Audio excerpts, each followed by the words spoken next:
आता होळी पौर्णिमा की नाही 4 दिवसांवर आलेली आहे आणि एकदा का होळी पौर्णिमेला स्वच्छता करायला घेतली ना तर ती गुढीपाडव्यालाच पूर्ण होते. तर आदल्या रात्रीच मी विचार करून ठेवला होता की आज पहाटे उठल्यानंतर ना पहिल्यांदा सगळ्या घराच्या जाळ्या जळमटं काढून घ्यायच्या आणि त्यानंतर थोडाफार वेळ राहिला तर किचन क्लिनिंग पण करून घ्यायचं. आता राहिलेल्या वेळात ना झटपट किचन क्लीन व्हावं म्हणून मी ना हे ऑनलाईन हॅपी प्लॅनेटचं क्लीनर मागवलेलं आहे. तर तेलकट हट्टी जिद्दी डाग लगेच बघा 1 मिनिटाच्या आतच निघतात. जास्त वेट पण करावं लागत नाही आणि याचा फ्रेग्रन्स ना खूप छान आहे. तसं तर मी भरपूर क्लीनर यूज केलेले आहेत. तुम्हाला याची जर लिंक पाहिजे असेल तर लिंक किंवा पी काहीही टाईप करा कमेंटमध्ये. जर तुम्ही इन्स्टाला बघत असाल, यूट्यूबला बघत असाल तर प्रोडक्ट टॅग केलेलं आहे. त्यानंतर हे पसरवून ठेवलं थोडा वेळ आणि लगेचच मी घासणी न लावता गॅस बघा किती स्वच्छ झालेला आहे.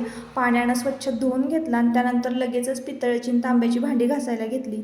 ही तांब्या पितळेची भांडी ना म्हणजे माझा जीव आहे आणि माझे हितचिंतक म्हणतात की अगं ते पोत्यात भरून ठेव बाई, तुझी रोज एनर्जी एवढी वेस्ट होते.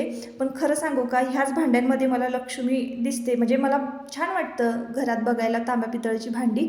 आणि मग त्यानंतर संपूर्ण जिना जो आहे तो स्वच्छ धुवून घेतला. सगळी जाळ्याजळमटं खाली पडली होती, ती तुम्हाला दिसत नाहीत, कॅमेरामध्ये पण खूप होती. आणि देवघरातली सुद्धा भांडी समया जी काही तांब्या पितळची भांडी होती ती सुद्धा क्लीन केली. सध्या ना घरामध्ये अशी छान छोटी छोटी झाडं लावायला सुरुवात केलेली आहे मी.